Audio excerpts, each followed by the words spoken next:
Olá, meu irmão, minha irmã, a paz. Vamos responder mais uma da caixinha de perguntas aqui, amém? Diz assim: como viver um casamento fiel dentro da palavra de Deus? Amém. Então, se é um casamento dentro da palavra, a gente vai para a palavra, tá? Para ver o que Deus tem para nos falar a respeito da união entre o homem e a mulher. Mateus 19:6 diz assim: assim eles já não são dois, mas sim uma só carne. Portanto, que Deus uniu, ninguém separe, certo? Jesus disse isso lá em Mateus 19:6. Então, o casamento nada mais é do que um homem e uma mulher que deixam a casa dos pais, passam a viver juntos, passam a ter uma comunhão, passam a ser uma só carne, certo? O que significa uma só carne? Uma só carne. Que eles precisam andar na mesma direção, eles precisam ter a mesma vontade, os mesmos desejos, né? Seguindo uma mesma direção. Não adianta o homem querer ir para a direita e a mulher querer ir para a esquerda. Né? Se o homem está querendo ir para a esquerda, a mulher, um dos dois vai ter que ceder. Na primeira a gente vai para a direita, para depois a gente ir para a esquerda. Ou a gente nunca vai para a esquerda, a gente só vai para a direita porque nós decidimos juntos ir para a direita, certo?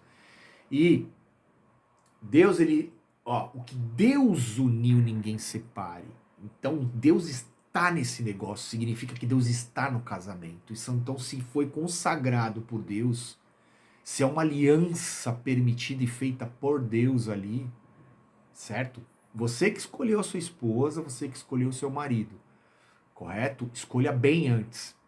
Porque a partir do momento que você escolher, você deve fidelidade, amor, respeito àquela pessoa, correto? Vamos avançar um pouquinho mais, quer dizer, vamos voltar lá em Gênesis, capítulo 2, 24 e 25 diz assim: por essa razão o homem deixará pai e mãe e se unirá à sua mulher, e eles se tornarão uma só carne. O homem e sua mulher viviam nus e não sentiam vergonha.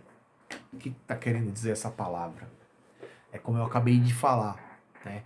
Deixa pai e mãe,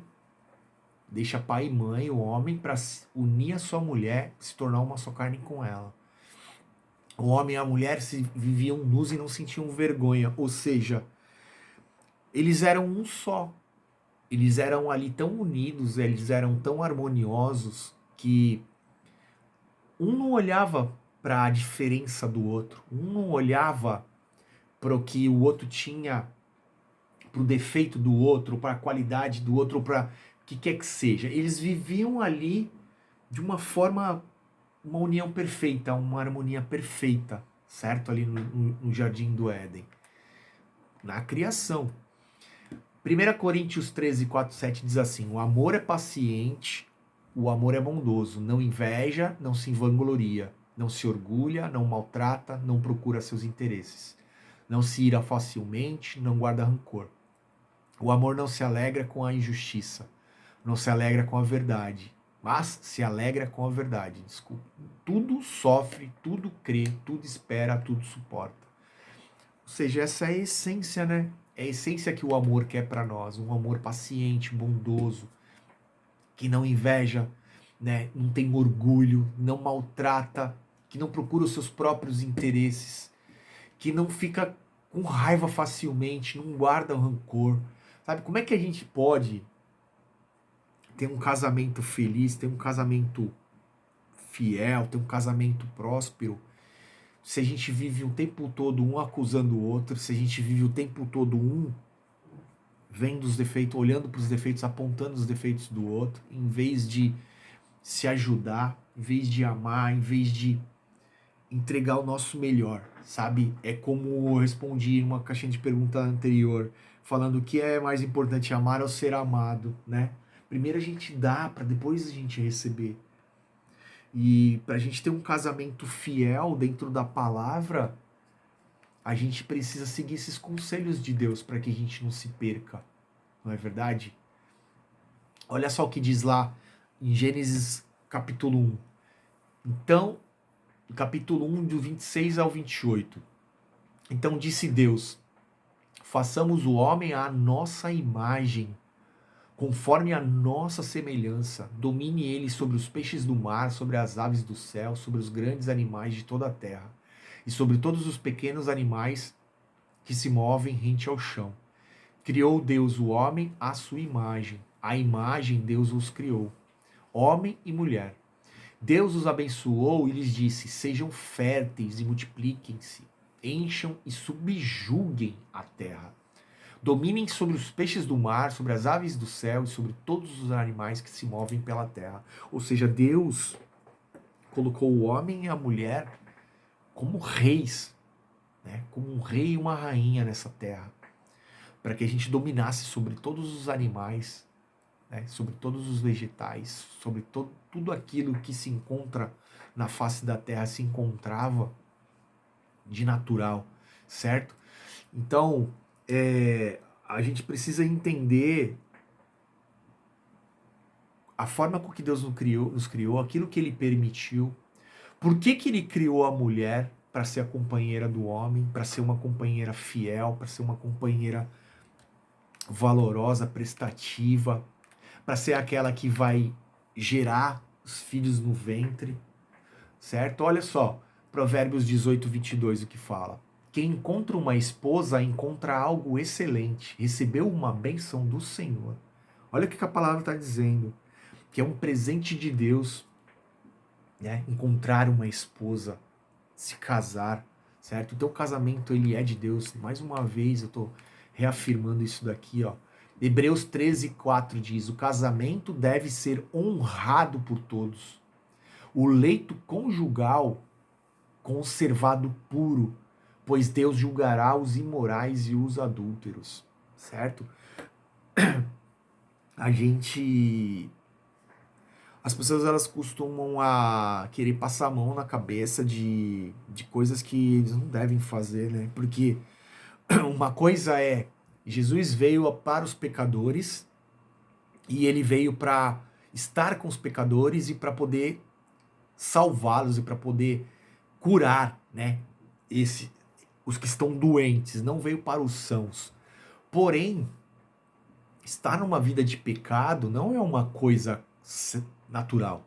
É uma coisa que está indo contra aquilo que Deus quer para nós. É uma coisa que está indo, que está nos afastando, porque o pecado, ele faz com que a gente crie uma muralha que nos separa do nosso Deus. Ele faz com que a gente...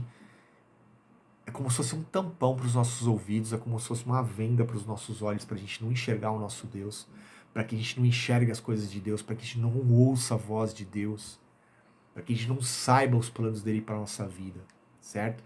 E a gente não deve cair na imoralidade sexual, no adultério, na prostituição, exatamente porque são pecados e são coisas que acabam virando iniquidade, né? Porque quando a pessoa, ela adultera uma vez, a maioria das vezes ela não consegue se livrar disso naquela vez, né? São raros os casos em que a pessoa logo se arrepende, conta para o seu cônjuge o que aconteceu, pede perdão, sabe? A maioria dos casos, aquilo vira um pecado doméstico, ele vira um pecado adotado, que a pessoa, ela começa a viver aquela vida de pecado, ela vive no adultério. E aí, para se livrar daquilo tudo e depois para lidar com as consequências, acaba ficando cada vez pior, acaba virando uma bola de neve, não é verdade? Deixa eu ver mais aqui que eu separei para vocês para falar. Aqui, ó. 1 Tessalonicenses 5,15 fala: tenham cuidado para que ninguém retribua o mal com o mal, mas sempre sejam bondosos uns para com os outros e para com todos.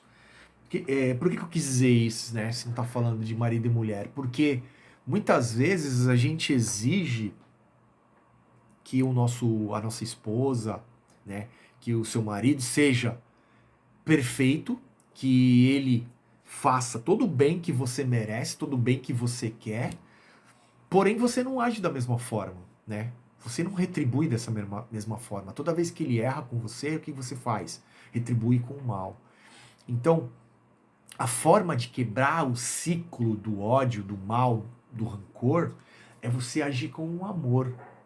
É você agir com o amor, é você mostrar que você está entregando algo que é o que Deus quer que você entregue, o teu amor. Para que aquela pessoa ela entenda, ela fala, poxa, peraí, eu tô agindo de uma maneira errada e mesmo assim ele tá me entregando o que ele tem de melhor. Peraí, deixa eu pensar bem, eu acho que eu tô agindo errado. E aí que a gente consegue desmontar as armadilhas do diabo, né? No casamento, principalmente no casamento, porque não é fácil você viver entre quatro paredes com uma pessoa que ela é do sexo oposto que o seu, né? Por si só, homens e mulheres já são diferentes, eles foram feitos para serem diferentes. Então, a mulher, ela é muito mais sensível, o homem, ele tem uma força diferente. O homem, ele foi feito para um propósito, a mulher foi feita para outro propósito, mas eles se completam. Eles devem se completar, eles não devem se competir entre si. Eles não devem se agredir ou querer um ser melhor do que o outro. Muito pelo contrário. Precisa haver uma união perfeita para que eles possam dar frutos dessa união, para que eles possam avançar. Olha que diz em Provérbios 12:4. A mulher exemplar é a coroa do seu marido, mas a de comportamento vergonhoso é como câncer em seus ossos, né?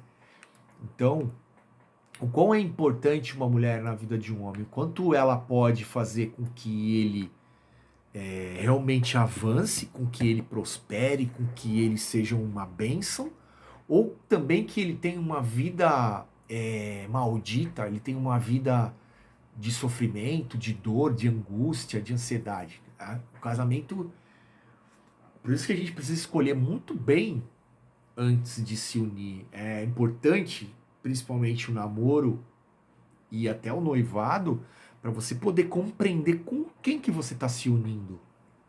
Né? Porque é uma aliança eterna. É uma aliança que Jesus disse, ninguém separe o que Deus uniu. Certo? Deus, ele abomina o divórcio. A gente precisa saber antes o que a gente está fazendo. Efésios 5:33. Portanto, cada um de vocês também ame a sua mulher como você mesmo, como a você mesmo. E a mulher trate o marido com todo o respeito. Certo? Então, olha o que Paulo está dizendo ali na carta aos Efésios. Que o homem precisa tratar a mulher como ele trata a si mesmo, o amor que ele tem a si mesmo, certo? E que a mulher trate o marido com todo o respeito, certo? Que ela possa respeitá-lo como chefe de família, como o cabeça da família, como o sacerdote da sua casa, e que o homem também possa respeitar a sua mulher e dar valor à sua mulher como a mãe dos seus filhos, como a esposa valorosa que ele tem, certo? Entendendo que todos temos qualidades e temos defeitos, todos temos fraquezas e temos nossos também pontos fortes. Deixa eu ver se eu separei. Então era isso que eu queria falar na palavra. Então, ter um casamento fiel é fazer aquilo que Deus espera de nós, né? É tratar o outro assim como a gente gosta de ser tratado, é dar para o outro aquilo que a gente espera receber. É dar primeiro para depois receber. Não é ficar esperando algo que você nem dá. Como que você vai esperar receber algo que você não está dando? Então, busque você tomar a iniciativa de dar algo que você quer receber. E aí pode ser que as coisas vão acabar mudando, né, no seu relacionamento, no seu casamento. Amém? Espero ter respondido mais essa. Vamos para a próxima.